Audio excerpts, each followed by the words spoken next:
तो यहाँ पे जो है कल क्या बताए थे कि ये अति है, ठीक है। जैसे ये दो रेखाएं हैं, मान लेते हैं कि एक रेखा ऐसे है, एक रेखा ऐसे है, ठीक है।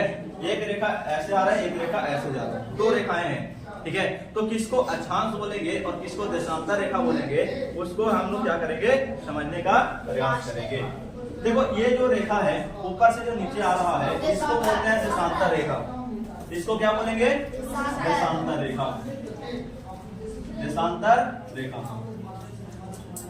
और ये जो ये वाला रेखा है इसको क्या बोलेंगे, अक्षांश रेखा, ठीक है ना। ये दो रेखाएं यहाँ से हमने बताए थे। एक चीज और था कि यहाँ से जब मैपिंग पढ़ते हैं, मैप के बारे में पढ़ते हैं, इसको समझते हैं, तो एक बात और समझ लेना जरूरी है कि दिशा को कैसे जाने, ठीक है ना। इसके बारे में हमको अच्छे से जानकारी होना जरूरी है। तो जैसे ही एक सपाट पेज पर इस प्रकार का चित्र बनाते हैं यहाँ पे, तो इसके ऊपर वाला जो भाग है, ठीक है, इसको क्या बोलते हैं, नीचे वाला को बोलते हैं सॉस। ये यानी कि दाहिना साइड जो होता है, दाहिना हाथ जो होता है, उसको भी बोलते हैं ईस्ट, और इसको बोलते हैं वेस्ट, ठीक है ना। इसको अगर हिंदी में बोले तो इसको उत्तर बोलते हैं, इसको दक्षिण बोलते हैं, इसको पूरब बोलते हैं, इसको पश्चिम बोलते हैं, ठीक है ना। अब इसी के मदद से हम यहाँ पे इसको समझने का प्रयास करेंगे, ठीक है ना। अक्षांश रेखा और देशांतर रेखा, ठीक है। अब ये तो समझ में आ गया, अक्षांश रेखा और देशांतर रेखा किसको बोलते हैं, यानी कि जो खड़ा होता है उसको क्या बोलते हैं, अक्षांश देशांतर रेखा बोलते हैं, और जो अति होता है, सीधा होता है, ठीक है, उसको क्या बोलते हैं, अक्षांश रेखा उसको बोलते हैं, ठीक है। अब जैसे यहाँ से कल यहाँ तक बतला दिए थे कि ये है, ठीक है। तो पहले अक्षांश रेखा को देख लेते हैं, इसके बाद देशांतर रेखा को भी देख लेंगे, हम लोग समझ लेंगे। तो जो पृथ्वी को बीचों बीच से काटता है, ठीक है, उसको कौन सी रेखा बोलते हैं, तो इसको बोलते हैं विषुवत रेखा, विषुवत रेखा या भूमध्य रेखा, या क्या बोलते हैं, या भूमध्य रेखा, भूमध्य रेखा। अब इसको एक बात और देख लेते हैं कि इसको भूमध्य रेखा क्यों बोला गया, ठीक है ना। भूमध्य रेखा इसलिए बोला गया क्योंकि ये भूमि जो है, ये जो धरती है, ठीक है, इसको बीचों बीच काट रहा है। ये क्या कर रहा है, बीचों बीच काट रहा है। एक चीज और है कि ये क्या रियल में है, ये सही में है, ये रेखा, ये क्या रियल मतलब सही में ये रेखाएं हैं, खींचा हुआ है पृथ्वी पर नहीं, बल्कि ये एक कल्पना किया हुआ है, ठीक है ना। जो यहाँ के भूगोलवेता हैं वो पृथ्वी को जानने के लिए, अच्छे से समझने के लिए, और साथ ही साथ स्टूडेंट्स हो गए और जो भी हो गए जो इसका अध्ययन करते हैं, उनको समझाने के लिए एक कल्पना किया गया है। क्या किया गया है, कल्पना किया गया है। तो ये जो रेखाएं हो गए, ये सारी की सारी रेखाएं कल्पित रेखा है।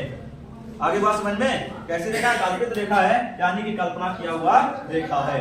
इसको इसलिए बोला गया विषुवत रेखा या भूमध्य रेखा क्योंकि यह भूमि को क्या करता है, मध्य से विभाजित करता है, यानी धरती को मध्य से विभाजित करता है।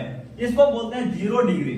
यहाँ पे क्या है, जब धरती को बीचों बीच से काट रहा है तो इसको क्या बोलेंगे, 0 डिग्री विषुवत रेखा या भूमध्य रेखा।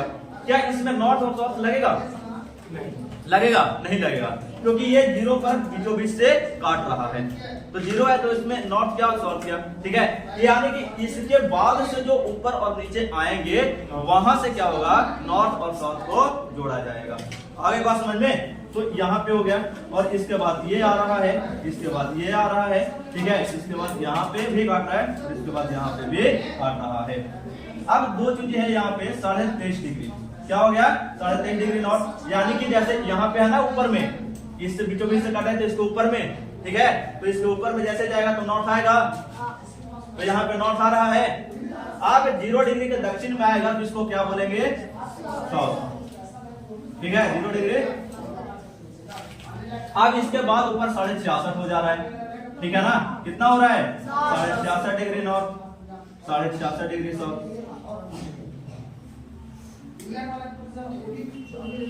आगे बात समझ में, तो इसका नाम क्या करेंगे, तो कर्क रेखा, कर्क रेखा, मकर रेखा,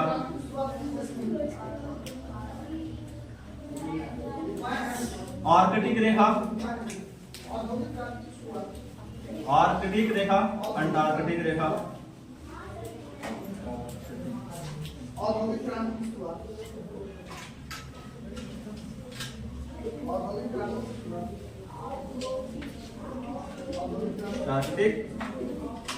रेखा आगे बात समझ में यहाँ पे।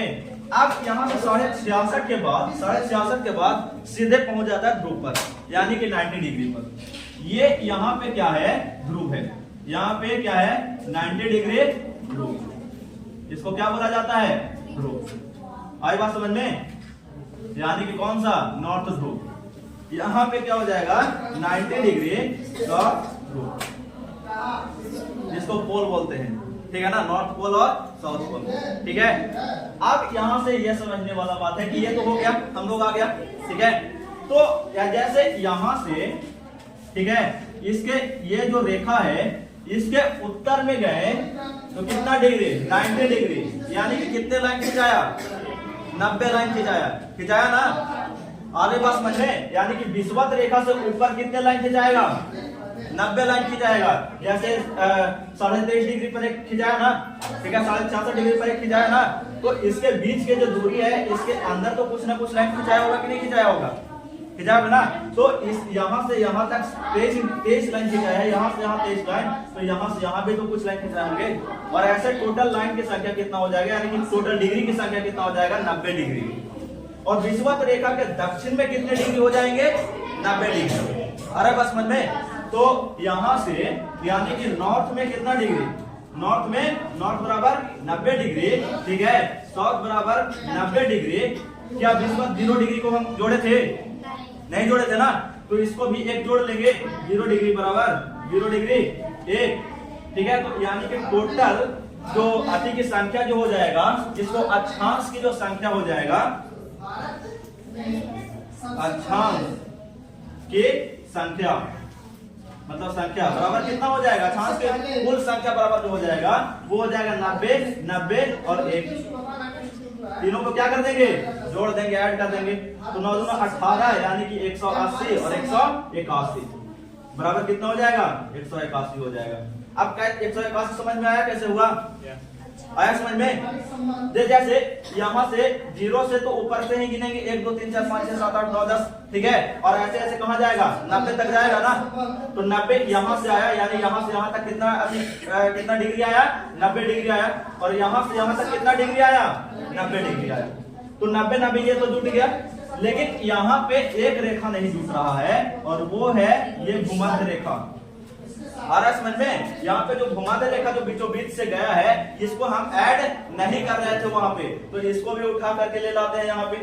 तो एक ऐड हो गया कि नहीं हो गया, तो टोटल मिला करके कितना हो गया, अक्षांश की कुल संख्या कितना हो गया, 181, ठीक है। इसमें एक चीज और ऐड करना था कि सूर्य जो है हमारे यहाँ पे क्या साल परिवर्तन होता है, ठीक है ना, दिन परिवर्तन होता है। और इसके साथ साथ पूरे साल में हम लोगों को मौसम परिवर्तन होता है, ठीक है ना, ऋतु परिवर्तन होता है।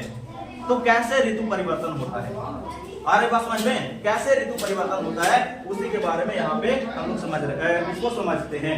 जैसे क्या बोले थे हम कि जैसे पिछले बार लोग जो लेकर के आते टॉर्च जला करके बताए थे ना, ठीक है।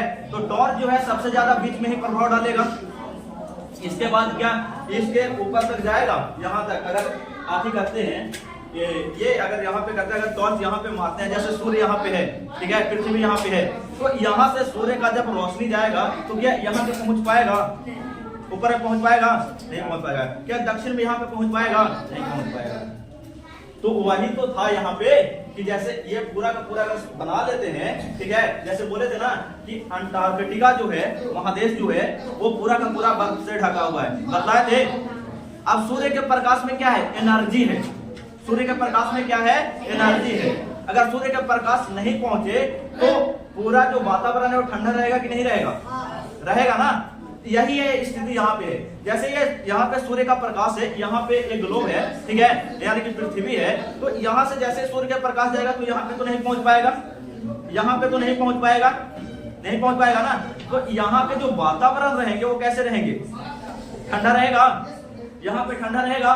तो इस क्षेत्र में हमेशा क्या होते रहते हैं, बर्फ जमा रहते हैं, बर्फ जमे रहते हैं, क्योंकि यहाँ पे सूर्य के प्रकाश कम पहुंचते हैं, ना के बराबर पहुंचते हैं। तो एनर्जी तो उसको मिल नहीं रहा है। अब एनर्जी मिलेगा नहीं तो वो होगा नहीं, ठीक है ना, वातावरण गर्म होगा नहीं, और गर्म नहीं होगा, ठंडा रहेगा हमेशा, तो वहां बर्फ भी तो जमेगा। इसी वजह से ये जो पूरा का पूरा एरिया है अंटार्कटिका का, ठीक है, वो पूरा का पूरा क्या है, बर्फ से ढका हुआ है, और ऊपर वाला भी बर्फ से ढका हुआ है। तो जो हमारा ये जो ध्रुव है ना, ये वाला जो ध्रुव है ना, ये नॉर्थ पोल, यानी कि ये जो ध्रुवीय क्षेत्र है, और ये जो ध्रुवीय क्षेत्र है, ये कैसा क्षेत्र है, बर्फीला क्षेत्र से ढका हुआ है। तो नॉर्थ यहाँ पे बोल रहे हैं नॉर्थ, यहाँ पे बोल रहे हैं साउथ। तो ठीक उसी प्रकार से यहाँ पर तो नॉर्थ होगा, ये पृथ्वी का नमूना है, तो यहाँ पे नॉर्थ होगा और यहाँ पे साउथ होगा। तो जब नॉर्थ साउथ यहाँ पे जब जम सकता है, ठीक है, तो क्या ये मतलब एक तरह से ग्लोब ही तो है, ये जो बनाए हैं वो क्या है, ग्लोब ही तो है। जब ये ग्लोब है तो क्या यहाँ पे जमेगा और यहाँ पे जमेगा, पूरा धरती पर क्या है, धरती के इन क्षेत्रों पर क्या जमा हुआ है, जमा हुआ है। अब रीजन समझ में आया। अब इसी को हम लोग क्या समझते हैं, इसके मदद से समझने का प्रयास करते हैं, ठीक है ना, इसके मदद से समझने का प्रयास करते हैं। जो अभी बोले इसको इससे इस अर्थ से समझने का प्रयास करते हैं। तो देखो सबसे पहले कि सूर्य पृथ्वी का चक्कर नहीं लगाता, बल्कि पृथ्वी क्या करता है, सूर्य का चक्कर लगाता है, ठीक है। पृथ्वी दो तरह से चक्कर काटते हैं, एक अपने अक्ष पर चक्कर काटते हैं और दूसरा सूर्य का चक्कर लगाते हैं। ये बता दिया ना कि एक क्या करता है कि पृथ्वी अपने अक्ष पर एक यहाँ पे स्थिर है, और पृथ्वी ये अगर मान लेते हैं पृथ्वी है, तो ये अपने अक्ष पर स्थिर रहकर क्या कर रहा है, ऐसे घूर्णन कर रहा है। और दूसरा क्या हो रहा है कि यही यहाँ पे सूर्य है, तो अपने अक्ष पर घूर रहा है, और इसके साथ साथ सूर्य का भी ऐसे चक्कर लगा रहा है। जब ये अपने अक्ष पर, जैसे सूर्य तो स्थिर है, अब यहाँ पे ऐसे घूरेगा, तो जिस भाग जो भाग सूर्य के सामने आएगा वहां पे दिन हो जाएगा, और पीछे वाला भाग क्या हो जाएगा, रात हो जाएगा। अब यही घूरते घूरते तो इससे दिन रात हो गया। जिस ये भाग आया, ठीक है, मान लेते हैं ये भाग सूर्य के सामने है, सूर्य ये है, और ये भाग क्या है, सूर्य के सामने है, तो क्या हो जाएगा, यहाँ पे दिन होगा कि नहीं होगा, होगा ना। अब ये घूर गया पीछे, तो जो अभी दिन था वो जब पीछे घूर गया, तो वहां पे क्या हो गया, रात हो गया ना। अब फिर से वही भाग आगे आ गया, दिन हो गया। यानी कि जब ये वाला एक बार घूर गया पूरा का पूरा, दिन और रात हो गया, ठीक है, तो यानी कि 24 घंटा अपना पूरा कर लिया। तो इसी प्रक्रिया से क्या होता है, हमारा जो दिन और रात यहाँ पे होते हैं। और एक बार फिर क्या किया कि ऐसे घूरते घूरते ये पूरा का पूरा एक तो अपने अक्ष पर घूर रहा है, साथ ही साथ गुरुत्वाकर्षण बल के कारण सूर्य का भी क्या कर रहा है, चक्कर लगा रहा है, ठीक है। अब जब ये पूरा का पूरा अपने अक्ष पर घूरते घूरते एक चक्कर पूरा लगा लिया, तो वर्ष परिवर्तन हो गया।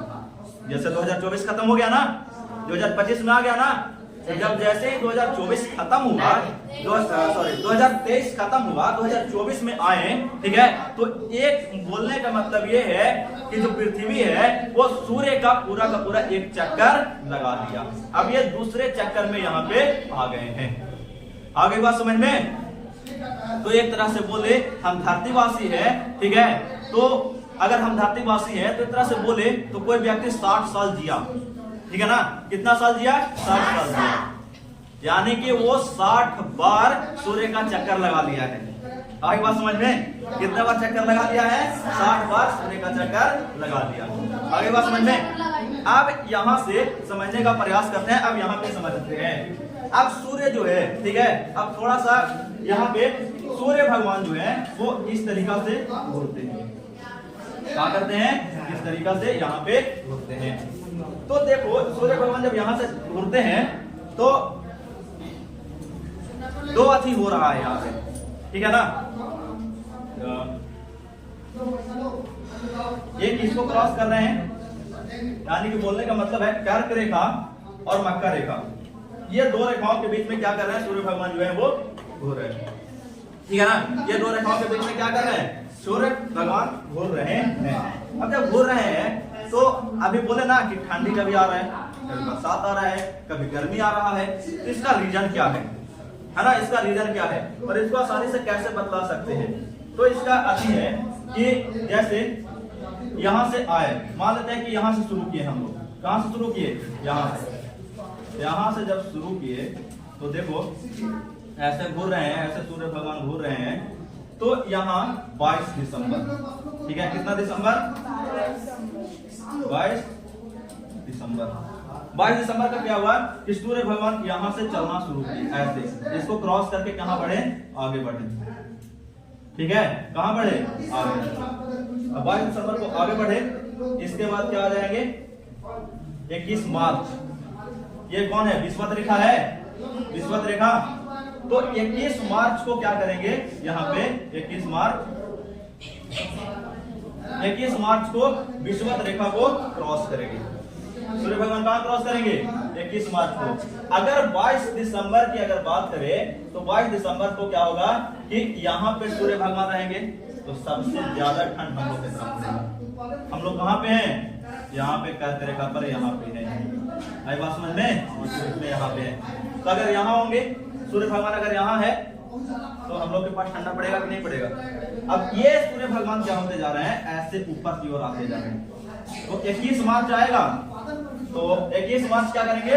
विषुवत रेखा को क्रॉस करेंगे, ठीक है। 21 मार्च को क्या रहेंगे? विषुवत रेखा के ऊपर चमकेंगे एकदम, ठीक है ना सूर्य भगवान। जब 21 मार्च को ऊपर चमकेंगे तो हम लोग की तरफ मतलब ठंडा से गर्मी की ओर आते हैं हम लोग, ठीक है। अभी क्या चल रहा है? जनवरी चल रहा है, जनवरी, फरवरी, मार्च जैसे ही 21 मार्च आएगा, इसके बाद से गर्मी पड़ने लगता है हम लोग के, क्योंकि धीरे धीरे भारत के नजदीक आ रहे हैं। कौन?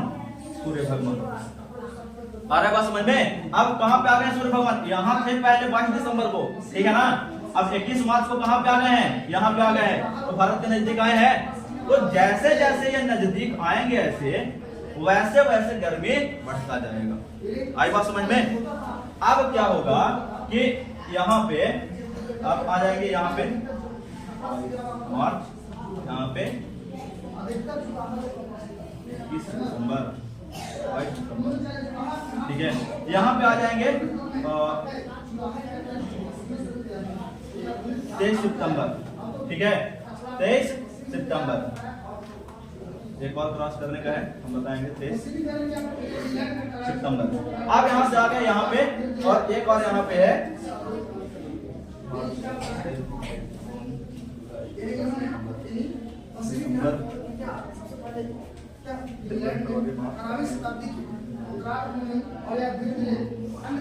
अब यहाँ से देखो तो 21 जून, यहाँ पे क्या हो जाएगा? 21 जून। अब देखो 21 जून, आप यहाँ से चले थे, यहाँ से सूर्य इधर ध्यान देना, इधर से चले थे, यहाँ से चले, यहाँ पे पहुंचे 21 मार्च को। कहाँ क्रॉस किए? विषुवत रेखा को। कब क्रॉस किए? 21 मार्च को विषुवत रेखा को क्रॉस किए। तो गर्मी बढ़ेगा, बढ़ेगा ना। अब इसके बाद धीरे धीरे सूर्य भगवान जो है वह ऐसे आते जा रहे हैं, ऊपर की ओर और बढ़ते जा रहे हैं, ठीक है। अब सूर्य भगवान यहाँ पहुंचे 21 जून। अब 21 जून को सीधा का सीधा कर्क रेखा पर चमक रहे हैं। कहाँ चमक रहे हैं? कर्क रेखा पर।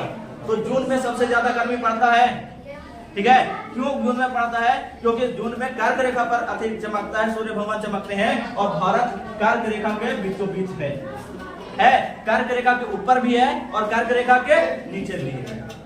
भारत कर्क रेखा के ऊपर भी है, कर्क रेखा के नीचे भी है, और सूर्य भगवान सीधा का सीधा कर्क रेखा पर चमक रहे हैं। तो सूर्य के प्रकाश में क्या है? एनर्जी है, और वो अगर सीधा चमकेंगे, ठीक है, तो सबसे ज्यादा ऊर्जा यहीं पे अति करेंगे, प्रदान करेंगे यहीं पे, ठीक है। और सबसे ज्यादा ऊर्जा जब प्रदान करेंगे तो सबसे ज्यादा गर्मी इस समय यहाँ पे लगेगा। अरे बस समझ में? अब क्या होंगे कि 21 जून के बाद पुनः से ये विषुवत रेखा को क्रॉस करेंगे, ठीक है, विषुवत रेखा को क्रॉस करेंगे। और वो कब क्रॉस करेंगे? 23 सितंबर को। आ रहा है बात समझ में? क्या कितने सितंबर को? 23 सितंबर को क्या करेंगे? विषुवत रेखा को क्रॉस करेंगे, ठीक है। अब जैसे ही 21 जून के बाद 23 सितंबर तक यहाँ आएंगे तो थोड़ा थोड़ा 21 मार्च को जितना गर्मी पड़ता है ना, उतना गर्मी पड़ेगा 23 सितंबर तक। 23 सितंबर को आगे बात समझ में? 23 सितंबर को क्या पड़ेगा? उतना ही गर्मी पड़ेगा, और गर्मी पड़ेगा। और जब 23 सितंबर को भी क्रॉस करके आगे बढ़ जाएंगे सूर्य भगवान, फिर यहाँ पे पहुंचेंगे।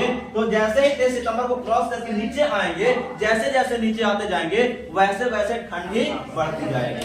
आई बात समझ में? आप ध्यान से सुनना, सितंबर के बाद ठंडी लगना शुरू हो जाता है कि नहीं हो जाता है? हो जाता है ना, ठंडा लगना शुरू हो जाता है ना। और जैसे जैसे आगे बढ़ते जाता है दिन, ठीक है, वैसे वैसे ठंडा भी बढ़ते जाता है कि नहीं बढ़ते जाता है? अब जैसे ही यहाँ पे पहुंच जाएगा, वहां से फिर क्या हो जाएगा, यहाँ से एकदम पूरा ठंडा हो जाएगा। यानी कि जैसे ही मकर रेखा के ऊपर पहुंचेंगे सूर्य भगवान, तो मकर रेखा यानी कि जो देश यहाँ पे है, यहाँ पे सबसे ज्यादा गर्मी रहेगा, ठीक है ना, यहाँ पे गर्मी रहेगा और यहाँ पे क्या रहेगा, ठंडा रहेगा, ठीक है। और जैसे ही सूर्य भगवान एक चक्कर यहाँ पे पहुंचाएंगे और यहाँ पे पहुंचेंगे, तो यहाँ पे गर्मी पड़ेगा लेकिन यहाँ पे राहत रहेगा। आ रहा है समझ में? अब बात आ गया समझ में ये, ठीक है। तो ये क्या है, तो इसी प्रकार से सूर्य भगवान जो है वो क्या होते रहते हैं, घूमते रहते हैं। आगे बात समझ में। लेकिन एक चीज और है यहाँ पे, ठीक है, यहाँ पे कितने 5 रेखाएं बताएं, 5 रेखा बताएं। तो एक चीज और है कि अगर सूर्य भगवान यहाँ पे है, ठीक है, तो सूर्य भगवान को चारों तरफ से उष्मा दे रहे हैं, प्रकाश चारों तरफ से निकल रहा है उनके। अब जब सभी तरफ से निकल रहा है तो यहाँ से यहाँ तक पहुंचेगा सूर्य के प्रकाश, पहुंचेगा ना। ऐसे अगर सूर्य भगवान यहाँ है तो इस प्रकार से निकलेगा, ठीक है। अगर यहाँ पे है तो सूर्य का प्रकाश इस ये दोनों रेखाओं के बीच में घूर रहा है, घूर रहा है ना। तो क्या यहाँ पे सूर्य का प्रकाश पहुंच रहा है, नहीं पहुंच रहा है, पहुंच रहा है, नहीं पहुंच रहा है। और पहुंच भी रहा है तो सीधा नहीं पहुंच रहा है, तिरछा पहुंच रहा है, ठीक है। और जब तिरछा पहुंच रहा है तो उसमें ज्यादा कोई खास उष्मा नहीं होता है। अब जब नहीं रहेगा तो इसमें क्या रहेगा, इसमें ऊर्जा मिलेगी, यहाँ पे नहीं मिलेंगे। अब जब नहीं मिलेंगे तो ये क्षेत्र ठंडा रहेगा कि नहीं रहेगा, रहेगा ना। तो आर्कटिक रेखा और उत्तरी ध्रुव के बीच में क्या हो जाएंगे, बर्फ जमा हो जाएंगे। आ रही बात समझ में? तो ये पूरा का पूरा जो है वो किससे ढक जाएगा, बर्फ से ढक जाएगा, ठीक है। अब ठीक उसी प्रकार से अगर मान लेते हैं कि सूर्य भगवान यहाँ पे आ गए हैं, ठीक है ना, कहां पे, किस रेखा पर, मकर रेखा पर आ गए हैं, तो यहाँ पर भी तो इसी प्रकार से बटेगा, ऐसे बटेगा कि नहीं बटेगा सूर्य प्रकाश, इसी प्रकार से निकलेगा। अब जब निकलेगा तो यहाँ तक तो पहुंच रहा है ऐसे, पर क्या दक्षिण में पहुंच रहा है यहाँ पे, और अंटार्कटिक रेखा और ध्रुव के बीच में क्या पहुंच रहा है, प्रकाश पहुंच रहा है, नहीं पहुंच रहा है। अब जब प्रकाश नहीं पहुंच रहा है तो ये वाला भी क्षेत्र किससे ढके होंगे, बर्फ से ढक जाएंगे कि नहीं ढक जाएंगे, ठीक है। तो ये वाला जो पूरा क्षेत्र हो गया वो कैसा क्षेत्र हो जाएगा, ठंडी क्षेत्र हो जाएगा। आगे बात समझ में। तो भारत में क्या अब बतलाना जो पूछ रहे हैं, ठीक है, अगर समझ गए हो तो पूछ रहे हैं बतलाना, अगर यहाँ पे दिसंबर के दिन में ठंड रहता है कि नहीं रहता है, दिसंबर में ठंड रहता है, जून में गर्मी रहता है, ठीक है, और मार्च में और सितंबर में नॉर्मल गर्मी रहता है कि नहीं रहता है, रहता है ना। मार्च ऐसा ऐसी है दिन है जिसमें हम लोग पंखा भी चलाते हैं ना, और स्वेटर भी पहनते हैं, है ना। ऐसा ही रहता है ना, यानी कि आधा ठंडा रहता है, आधा गर्मी रहता है। तो ऐसा क्यों रहता है, क्योंकि यहाँ पे सूर्य भगवान है, सूर्य भगवान कहाँ पे है, यहाँ पे है, विषुवत रेखा पर है। और जब विषुवत रेखा पर है तो सूर्य का प्रकाश यहाँ पे है, ठीक है। तो सीधा तो हम लोग के पास चमक नहीं रहा है, नहीं चमक रहा है। और जब सीधा नहीं चमक रहा है तो तिरछा जब चमक रहा है तो गर्मी आधा पड़ता है, दिन में गर्मी लगता है और रात में क्या लगता है, आगे बात समझ में। अब इससे जैसे ही आगे या पीछे होंगे सूर्य भगवान विषुवत रेखा के, उसके अकॉर्डिंग ठंडा और गर्मी लगेगा। आगे बात समझ में, उसके अकॉर्डिंग क्या लगेगा, ठंडा लगेगा। अगर विषुवत रेखा के ऊपर जा रहे हैं तो हम लोग को गर्मी लगेगा, और विषुवत रेखा के नीचे आएंगे हम लोग को क्या लगेगा, ठंडा लगेगा। आगे बात समझ में। ऋतु परिवर्तन कैसे हो रहा है समझ में आ रहा है, ठीक है ना। इतना समझ में आ गया, अब इतना समझ में आ गया तो इसको